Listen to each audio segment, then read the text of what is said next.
Hello guys, कैसे हैं guys भगवान की आंखों में आंसू। गाइस, एक गांव में एक जुलाहा दंपति रहा करते थे। वो बहुत गरीब थे। जुलाहे का नाम था राघव और उसकी पत्नी रानी। उनके कोई संतान नहीं थी। वे सारा दिन भर मेहनत मजदूरी करते और अपना पेट पालते थे। उनकी एक टूटी फूटी झोपड़ी थी जिसमें वो रहा करते थे। वो सारा दिन मजदूरी करने के बाद भगवान के ध्यान में लग जाते थे, कीर्तन भजन करते रहते थे और उनको अपने भूख प्यास की भी कोई चिंता नहीं रहती थी।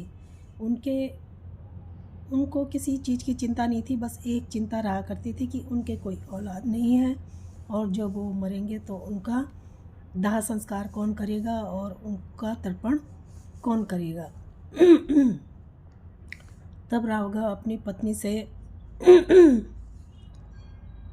कहते हैं कि रानी, तुम चिंता मत करो, अब भगवान ही हमारी मदद करेंगे, उनके ऊपर ही सब छोड़ दो। तो राघव जब एक बार बाज़ार जाते हैं, वहाँ से राघव जी की एक छोटी सी मूर्ति लेके आते हैं और उनको स्थान देते हैं और एक जगह पर और उनको वहाँ पर रखते हैं। और जब वो उसको लेके आते हैं तो बहुत खुश थे। उनकी जो पत्नी थी रानी, वो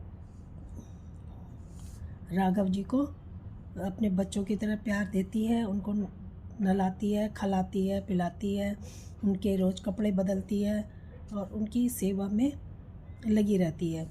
और जब भी उनको काम से फुर्सत मिलती है तो वो उस कीर्तन भजन में लग जाते हैं। एक बार जब वो ज़्यादा बीमार पड़ जाते हैं तो इतने बीमार पड़ते हैं कि वो अब उनके ठीक होने की कोई आसार नहीं होते। तो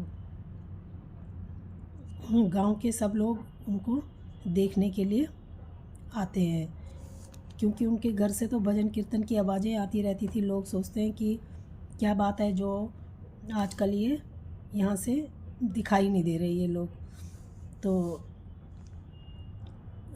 लोग काफ़ी सारे गांव के इकट्ठे होते हैं, उनको देखते हैं। इतने में उनका अंतिम समय आ जाता है तो भगवान जी खुद प्रकट होते हैं। और जब भगवान जी प्रकट होते हैं तो सारा कमरा प्रकाश से भर जाता है और वहाँ पर इतना तेज़ फैल जाता है कि लोगों की आंखें खुद ब खुद बंद हो जाती हैं। कोई वहाँ से बाहर चला जाता है, कोई वहीं पर ही बैठ जाता है, लेकिन देख नहीं पाता है, इतना तेज़ था। तो राघव जी बैठते हैं, उनका सिर अपनी गोदी में लेते हैं और उनकी आंखों में हाथ रखते हैं और उनकी आंखें अपने हाथ से बंद करते हैं और उनको शरीर छूते हैं, तो जिससे उनका शरीर भगवान में मिल जाता है। और वहाँ पर सिर्फ फूल ही फूल बिखर जाते हैं और खुशबू फैल जाती है। जब लोगों को होश आती है, लोग देखते हैं आंखें खोल के, तो देखते हैं वहाँ पर वो दोनों राघव और रानी नहीं है, उनका शरीर नहीं है, बल्कि फूल और खुशबू है।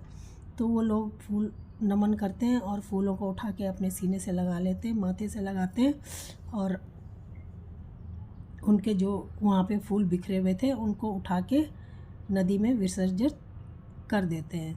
तो दोस्तों, आपको ये कहानी कैसी लगी? अगर अच्छी लगी हो तो प्लीज़ लाइक और कमेंट, शेयर और सब्सक्राइब करना। Thank you.